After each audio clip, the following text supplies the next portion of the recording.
Isang manifestation gamit ang cinnamon stick at asin, ito po ay magkaroon ng kasagutan ang iyong mga pangarap, lalo po pinansyal, at ito po ay malakas mag-attract ng pera. Hindi lamang maliit na halaga na pera ang pwedeng ma-attract dito, ito po ay makapag-attract ng sobrang dami ng pera. At tuloy-tuloy po ito.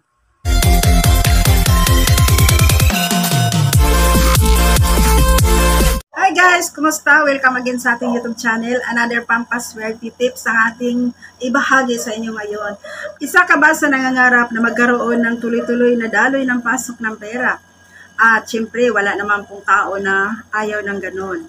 Kaya itong ituturo ko po sa inyo, itong isi-share ko po sa inyo, isa itong mabisang manifestation na pwede mo po itong gawin sa araw po ng Biyernes or sa araw po ng Martes. At pwede mo rin itong gawin sa mga ordinary na mga araw. Ang kailangan mo lamang, magsuot ka ng pula po na pang-ibabaw. No? And pwede mo rin itong gawin sa mga pagkakataon po, yung full moon. Yung full moon po ay napakaganda po gumawa nito. And then yung first quarter, yung mga buwan na palaki po.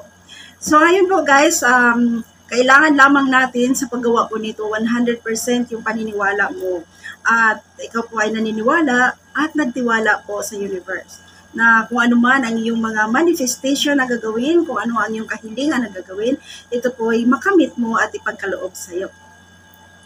At again po, sabayan po ito ng taimtim na dasal, syempre naman po, at sipag at tiyaga. Ang lahat ng ito, ipagkaloob po sa inyo ito. Kaya ngayon guys, kailangan mo lamang ang mga bagay na ito. Number 1 po sa lahat, ang ating tubig. So, kailangan mo dito yung tubig po, ilagay mo siya sa clear glass, kagaya po nito. And, huwag mo siyang punuin ng tubig guys. Ganyan lang siya kadami. Ayan. And then, ang tubig po na ginagamit natin, gumagamit po tayo ng tubig sa tap water po, yung ginagamit po natin sa mga gripo. Pwede po yan. At kung mayroon po kayong chance na makapag-ipon kayo ng tubig ulan, mas maganda po siya. Kasi po nagagaling po siya sa ating nature. Ayan. And then guys, pwede mo rin gamitin yung tubig po na dinasalan mo nung mga nakaraang mahal na araw. Sa mga matagal na po nagsubaybay dito sa ating YouTube channel, yan, mayroon po tayong tubig na dinasalan noong mahal na araw. At isa din yan sa pinakamaganda po na gawin mo pampaswerte. Lalo po ngayon guys, umpisa na po ang buwan ng November. Itong pagpasok ng November, ito po ay umpisa na po na ang buwan ng kasaganaan, abundance, kasi papunta po tayo sa birthday ni Jesus. No? Diba, December po yung birthday po ni Jesus, yung celebration natin sa Pasko. So, bigayan, pagmamahal, and then, puno po ng kasaganaan yan at abundance. Kailangan lamang gagawa ka ng manifestation. At isa ito sa pinakamabisa po na paraan na aking isi-share po sa inyo. Ang tanong ko po sa inyo, naniniwala po ba kayo na may universe? At kung kayo po ay naniniwala sa universe, at isang tanong din, nagtiwala po ba kayo na kung ano man ang iyong gawing manifestation, magkakatotoo po yan? At isa ka bang positibong tao pagdating po sa mga gawaing ito? Yung mga pampaswerte, isa ka bang panatiko nito? Kasi once na ikaw ay isang positibo sa mga bagay na ito, napakalakas ang chance, napakataas ang chance na kung ano man ang iyong gawing manifestation, yan po matupad po yan. So, una sa lahat, kailangan mo dito ang lugar. Once na handa na kayo ng tubig sa isang malinis na baso. At guys, pwede mo pong gamitin yon sa yung mga yung mga garapon, linisan lang ninyo ng maayos. And then, yun po ang gamitin ninyo. Kung wala po kayong baso na kagaya nito. So, next, ang dapat mong ihanda, ito pong ating cinnamon stick. Kung mayroon po kayong cinnamon stick. Pero guys, kung wala po kayong cinnamon stick, ayan, pwede po kayong gumamit po ng papel. Pero guys, kasama doon yung cinnamon powder. Kaya I recommend po, kung may cinnamon stick ka, cinnamon stick ang gamitin mo, and then ballpen po. Sa ballpen naman, pwede blue at pwede green at saka pula. And then, kailangan mo rin dito yung asin. Sa asin naman guys, pwede po kayong gumamit dito ng rock salt, kagaya nito guys. At pwede ka rin gumamit dito yung cooking salt, yung ginagamit natin sa pagluluto. Kunting konting kaalaman po about sa asin. Ang asin kasi guys, ito po ay nagtatanggal po ng lahat ng mga negatibong mga enerhiya. Lahat ng mga, yung sinasabi nilang bad luck, natatanggal po sa asin. Ang importante lamang, alam mo po kung paano ito gawin. So, for this video, kailangan natin yung asin kasi kasama po yan dito sa gagawin ating manifestation. So, ngayon po guys, ang paggawa po nito, umaga po. Gising mo sa umaga, ang ibig ko pong sabihin, yung umaga na maagang-maaga po. No? Ang mga oras na yan, alas 6 ng umaga, pwede pa yan. Pero pag nagising po kayo, medyo mas maaga pa dyan, lalo po sa mga nagigising po na madaling araw, yung alas 3, no? Kasi yung oras ng alas 3 a.m., alas 3 ng umaga, yun po ang prayer time. Para po sa akin guys, pag nag-wish kayo sa oras na yan, napakabilis po ng sagot.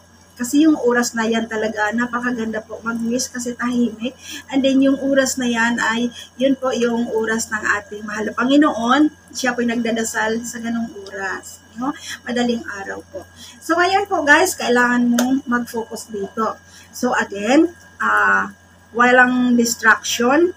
At ulitin ko po, pwede mo itong gawin madaling araw, alas 3. Hanggang alas 7 lamang ng umaga ang pwedeng paggawa po nito. Kung kayo man po ay nagigising ng alas 9, alas 10, huwag na po niyong gawin muna ito. Kailangan maagang-maaga po. So ngayon, dito po sa cinnamon stick guys, isulat mo dito ang iyo pong kahilingan. For example guys, ay tungkol po ito sa pera. So pwede kang sumulat dito ng halaga po ng pera kung magkano ang gusto mo. For example, mayroon kayong mga online business, lalo po sa aking mga kapartner dyan sa aking business online. Pwede ninyo po itong gawin mga kaswerte ko sa ating mga business partner dyan. Yan, gawin po ninyo itong paraan na ito. And then kung mayroon po kayong mga tindahan, pwede yung business name ng iyong tindahan, ang ilagay po ninyo dito. At kung may mga online, ulitin ko po sa mga online business po, gumawa kayo nito and then makakatulong po ito sa inyo na mag-attract po ng financial goal ninyo, lalo po sa ating mga kapartner dyan kasi ito po ang ating negosyo online guys, singit ko lamang po, ay ang dami na po talagang natulungan ditong yumaman. Ayan. So, syempre po ang sekreto doon, tinatrabaho kasi wala naman pong madali sa buhay. Kailangan talaga kung may pangarap ka, trabahuin mo po. So ngayon, balik na po tayo sa ating topic. Excuse me guys. Ayan. So ngayon po, dito po, ulitin ko, pwede kayong sumulat dito ng halaga ng pera po. Itong taon na ito, ibigay sa iyo at ipag-aloob sa iyo. Wala pong imposible guys. Marami pong paraan at marami na pong natulungan sa paggamit po ng pampaswerte, manifestation, law of attraction, ayan, na-attract ang universe at nagkakatotoo ang lahat mga kahilingan. So dito, isulat mo halaga ng pera and then dito sa kabila naman yung simbolo po ng pera. Halimbawa guys, kahit nasa Pilipinas po kayo pero yung mga kinikita ninyo ay dollar, so dollar sign po ay isulat dito. Dito, punuin mo siya ng dollar sign, isulat yan. Kung piso naman, Philippine money po, so piso sign. Pero again, sumulat kayo dito ng halaga ng pera kung magkano ang iyo pong dinadasal na makamit mo. Na alam mo po, yung pera na yan, pag yan po dumating sa'yo, magkaroon ka ng financial security, financial, tawag nito, yung hindi ka na mahirapan talaga, no? Ayan. So, once na isulat mo na guys, ang susunod na gagawin mo dito po, ihulog mo siya dito sa may tubig. Ilagay mo siya sa may tubig, and then lagyan po siya ng asin. So, sa asin naman guys, ayan, lagyan din siya ng asin. Ayan, hindi ko muna inilagay yung aking cinnamon stick guys, kasi gagamitin ko po ito. Okay. So, ilagay mo dyan cinnamon stick, and then, pagkatapos mong nailagay ito guys, ito na po ang umpisa na mag-manifest po kayo. So, una po sa lahat, ang gagawin nyo po, ipikit mo yung mata mo, and then inhale, exhale ka muna. I-release mo ang lahat ng mabibigat sa puso mo, sa isip mo, yung mga duda-duda dyan, yung mga doubt dyan, i-release mo na yan. Ayan. And then, once na na-release mo na yan, guys, through inhale, exhale, and then, hawakan mo po ito, ilapit mo sa iyong bibig, And then, bulong mo po dito ang iyong wishes or ang iyong kahilingan. And then, ito, pwede mo itong gayahin ang sinasabi ko. Ako po'y naniniwala sa universe. Ako'y naniniwala na itong halaga ng pera ay darating sa aking kamay na hindi ako mahirapan. Makamit ko itong pangarap ko na hindi po ako maghirap sa pagkamit nito. I believe the universe. I trust the universe. And lahat ng mga pangarap ko matupad. I claim it. I claim it. I claim it. Ako ay magtagumpay sa buhay kasama ang aking pamilya. Mahabang buhay, masayang pamilya, at mapuno ng kayamanan ang aking pamilya. Ayan. Pupunuin niyo po kami ng inyong yaman. Ipagkaloob niyo po sa akin, mahal na universe, ang inyong yaman na matagal na namin hinihintay. Ako'y ready na po na makatanggap sa iyo pong ibibigay. I claim it, matanggap ko itong halaga ng pera na ito. And then pagkatapos nito guys, nabanggit mo na yung kahilingan, ang next na gagawin niyo po dito, kasi po, di ba po umaga po ninyo ito ginawa. So ang gagawin niyo po dito, kung nasa bahay po kayo nakatambay, ilagay ninyo ito doon po, kainitan ng init ng araw guys. So, ayan lamang guys. Sana po natulungan kayo sa ating topic ngayon. At huwag po ninyong kalimutan. Mag-comment sa baba. I claim it. And then share this video to your family and friends. Subscribe na rin po guys kung hindi pa po kayo nakapag-subscribe. Don't forget to hit the bell button for notification. Maraming salamat guys. At sa mga interested po sa ating business, maglagay po ako ng Facebook link sa aking description. And then comment lang ninyo ako doon guys. Maraming salamat ulit guys. Lagi kayo mag-ingat. Bye-bye po. Bye-bye. God bless everyone.